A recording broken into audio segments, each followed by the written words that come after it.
என் அன்பு பிள்ளையே, உனக்கான நன்மைகளை செய்து கொடுப்பதற்காகவே உன் தாயானவள் இன்று உன்னை தேடி வந்திருக்கின்றேன்.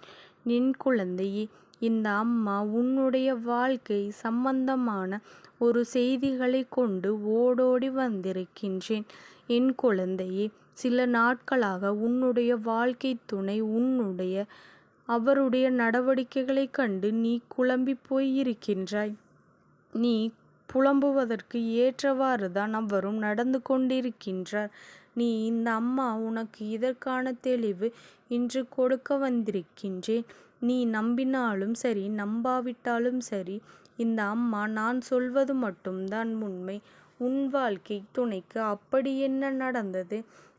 எதனால் அவரின் நடவடிக்கை இப்படி நடந்து கொண்டிருக்கின்றது? அவர்கள் எதற்காக உள்ளத்தில் இத்தனை தூரத்தை ஏற்படுத்தியிருக்கின்றார்கள் என்பதனை நீ தெரிந்து கொள்ள வேண்டும். என் குழந்தையே, இங்கு பலரது வாழ்க்கை பாதியிலேயே முடிந்து போனதற்கு காரணம் ஒருவர் புரிந்து கொள்ளாமல் ஒருவரினுடைய உணர்வுகளையும் இன்னொருவர் மதிப்பு கொடுக்காமல் போனதும் தான். என் குழந்தையே, வாழ்க்கை எனும்பொழுது இது மிகவும் அவசியமான விஷயம். உணர்வுகளுக்கு மதிப்பளிப்பது எதுவாக இருந்தாலும் ஒருவருக்கொருவர் பகிர்ந்து கொள்வதும் சரியான புரிதலோடும் இருப்பதும் தான் வாழ்வதற்கான அடிப்படை தகுதியாகும். அது ஒருவருக்கு இல்லை என்றவுடன் நிச்சயமாக உன்னுடைய வாழ்க்கையை பல பாதிப்புகள் ஏற்படும். நிஜம்தான். இதுபோலதான் இன்று உன்னுடைய துணையின் நடவடிக்கைகள் உனக்கு பலவிதமான எண்ணங்களை உன் மனதிற்குள் உருவாக்கி இருக்கின்றது. எவ்வளவுதான் இந்த வாழ்க்கை உனக்கு கஷ்டங்கள் இருந்தாலும், எவ்வளவுதான் இந்த வாழ்க்கை உனக்கு வேதனைகள் இருந்தாலும், உன் துணையோடு பேசுகின்ற ஒரு நிமிடம் உன் மனதிற்குள் இருக்கின்ற அத்தனை பாரமும் குறைந்து உனக்கான நல்ல தெளிவு கிடைத்துவிடும்.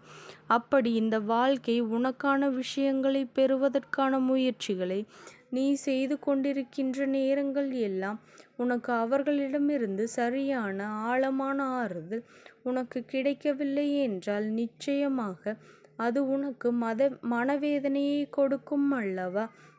என் குழந்தை என்பதனை என்னால் நிச்சயமாக புரிந்து கொள்ள முடிகின்றது. இந்த வாழ்க்கையில் அதிகபட்சமாக ஒருவருக்கு கிடைக்கின்ற சந்தோஷம் என்ன தெரியுமா?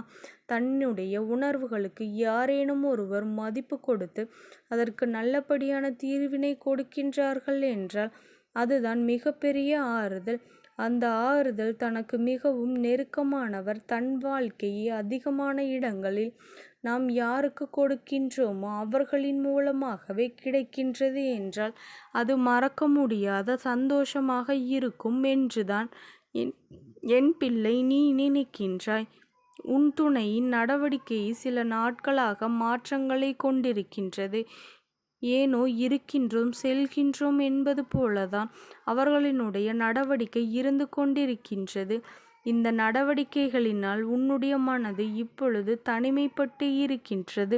தனக்கு யாருமே இல்லாதது போல் நம்முடைய விஷயங்கள் என்னவென்று கேட்பது கூட யாருமே இல்லை என்று என் பிள்ளை நீ மனவேதனை அடைந்து கொண்டிருக்கின்றாய். உன் மனவேதனையை போக்க வேண்டும். உன் வாழ்க்கை துணை நடவடிக்கைகள் எதனால் இப்படி இருக்கின்றது என்பதனை நீ தெரிந்து கொண்டு அதனை சொல்லிவிட வேண்டும் என்றுதான் நான் துடிக்கின்றேன். என் குழந்தையே, ஒருவரினுடைய நடவடிக்கைகளை சற்றென்று மாறிவிடவில்லை. ஏதோ ஒரு காரணமாக தான் அவர்கள் மாற்றி அமைக்கும் ஏதோ ஒரு விஷயம் அவர்களுக்கு மிக மனவேதனையை கொடுத்திருக்க வேண்டும், அல்லது ஏதோ ஒரு விஷயம் இவர்கள் வாழ்க்கையை வாழ வேண்டும் என்று மனதிற்குள் பதிய வைத்திருக்க வேண்டும். அப்படி இருந்தால் மட்டும்தான் அடுத்த கட்டத்திற்கான விஷயங்கள் எல்லாம் சரியாக தொடர்ந்து நடந்து கொண்டே இருக்கும் என்பதனை நீ மறந்து விடாதே. இந்த வாழ்க்கையில் அப்படி உனக்கு கிடைத்திருக்கின்ற சில விதமான சந்தோஷங்களை எல்லாம் இவர்களோடு பகிர்ந்து கொள்ள நினைக்கும் பொழுதெல்லாம் மிகுந்த மனவேதனையை இப்பொழுது சில காலமாகவே உனக்கு கிடைத்து கொண்டிருக்கின்றது. என் குழந்தையே, என்ன தெரியுமா? எப்பொழுது கஷ்டம் வந்தாலும் உனக்கு ஆறுதல் என்று இருப்பவர்கள் இவர்கள் மட்டும்தான். உன் மனதில் இருக்கின்ற எந்த ஒரு விஷயத்தை சொல்ல நினைத்தாலும் அதை உடனடியாக சொல்லிவிட வேண்டியது இவர்களிடத்தில்தான். அப்படி இருக்கும் பொழுது இவர்களே இன்று உனக்கு எதிராக நிற்கின்றார்கள் என்றால் நிச்சயமாக இந்த விஷயத்தை சற்று கவனிக்க வேண்டும் தானே. என் குழந்தையே, இந்த அம்மா உன்னுடைய உறவானவர் என்னுடைய மனதில் என்னை வைத்திருக்கின்றார் என்று ஆராய்ச்சி செய்த பொழுதுதான் நான் புரிந்து கொண்டேன். இந்த விஷயம் சாதாரணமான விஷயம் அல்ல. உன்னை பற்றியும் உன் வாழ்க்கை துணையை பற்றியும் அவர்களுக்கு அதிகமான கவலை இருக்கின்றது. வெளியில் அதை காண்பித்து கொள்ளவில்லையே தவிர அவரின் மனதில் இருக்கின்ற எண்ணங்களும் வேண்டுதல்களும் முழுமையாக நீ நன்றாக இருக்க வேண்டும் என்பதற்காகத்தான். அது மட்டுமல்ல, அதற்கு அவர்கள் உன் வாழ்க்கையை நல்ல வழிக்கு கொண்டு வருவதற்காக அத்தனை தைரியத்தையும் தகுதிகளையும் அவர்களுக்கு கொடுக்க வேண்டும் என்று அவர்கள் தெய்வத்திடம் வேண்டுகின்றார்கள். இதையெல்லாம் செய்துவிட்டு அவர்கள் உனக்காக இந்த வார்த்தையையும் வாழ்க்கையின் முன்னேற்றம் அடைய வேண்டும் சூழ்நிலையை நோக்கி பயணிப்பதால்தான் என்னவோ உன்னை சரியாக அவர்கள் கண்டு கொள்வதில்லை. விஷயங்கள் எல்லாம் உனக்கானது. இது போன்ற விஷயங்களை செய்யும் பொழுது நிச்சயமாக இந்த வாழ்க்கையில் உனக்கான நல்ல பதில் கிடைக்கும் என்பதனை நீ மறந்துவிடக்கூடாது.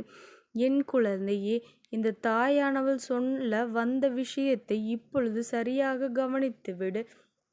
உன்னுடைய துணை மனது இப்பொழுது சற்று ரணமாக இருக்கத்தான் செய்கின்றது. செயல்கள் எல்லாவற்றிலும் தோல்வி அதிகமாக இருக்கின்றது. இதிலிருந்து மீண்டு வர வேண்டிய கடமை அவர்களுக்கு இருக்கின்றது.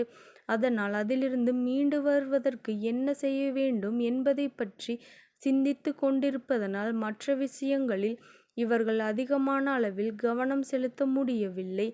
ஒரு சூழ்நிலை இவர்கள் என் குழந்தைக்கு அதற்காக ஓடோடி உனக்காகத்தான் எல்லா விஷயங்களையும் செய்து கொண்டிருக்கின்றார்கள். என் பிள்ளையே, 2 குழந்தைகளுக்குமே பொதுவாக கேட்பது ஆணாக இருந்தால் உன்னுடைய துணை பெண் என்பதால் அவரின் நடவடிக்கைகளை பற்றி சொல்கின்றேன். கேட்பது பெண்ணாக இருந்தால் ஒரு ஆணின் நடவடிக்கையை பற்றி நான் சொல்கின்றேன். இதையெல்லாம் தெளிவாக புரிந்து கொண்டு கேள்.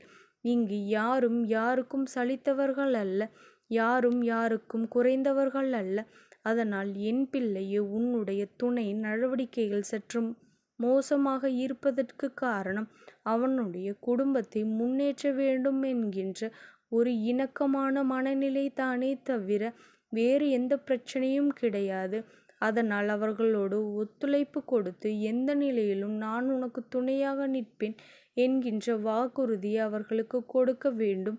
வாக்குறுதியை கொடுத்து விட்டோம் மட்டும் நிற்காமல் அவர்களுக்கு எல்லா வகையிலும் மிகப்பெரிய உதவிகளை செய்து கொடுத்தாலே போதும். நிச்சயமாக உனக்கு எல்லாம் ஏற்றதாக மாறிவிடும். அவர்கள் மனநிலையும் மாறிவிடும். அவர்கள் செய்கின்ற செயலில் நல்லபடியான வெற்றி கிடைக்கும். இந்த வாழ்க்கை முழுவதும் சந்தோஷத்தை கொடுத்துவிடும். உனக்காக எல்லாவற்றையும் செய்து கொடுக்க வேண்டும் என்று நினைக்கின்ற இவர்கள் மனதிற்கு நிச்சயமாக நல்லது மட்டுமே நடக்கும். உன் துணையுடன் தேவையில்லாத மன அழுத்தங்கள் எல்லாம் குறைந்து எல்லா சூழ்நிலையும் அவர்களுக்கு ஏற்றது போல நிச்சயமாக மாறிவிடும் என்பதில் எந்த ஒரு சந்தேகமும் இல்லை. எல்லாம் நல்லபடியாக மாற வேண்டும். ஆசைப்பட்டதும் இஷ்டப்பட்டதும் எல்லாமும் உன் கைகளில் வந்து நிச்சயமாக கிடைக்க வேண்டும். எப்படி வேண்டுமானாலும் வந்துவிட்டு போகலாம் என்று நினைக்காமல் இப்படித்தான் வாழ வேண்டும் என்று நினைக்கின்ற என் பிள்ளை, நிச்சயமாக இந்த வார்த்தையானது இனிமேலும் முழுமையான சந்தோஷத்தை கொடுக்க போகின்றது. இந்த தாயானவளினுடைய அன்பும் ஆசீர்வாதங்களும் என் குழந்தைக்கு என்றைக்கும் முழுமையாக கிடைக்கும். உன் துணையுடனும் உன் வாழ்க்கை துணையுடன் சந்தோஷமாக வாழ வேண்டும் என்று நான் ஆசீர்வதிக்கின்றேன்.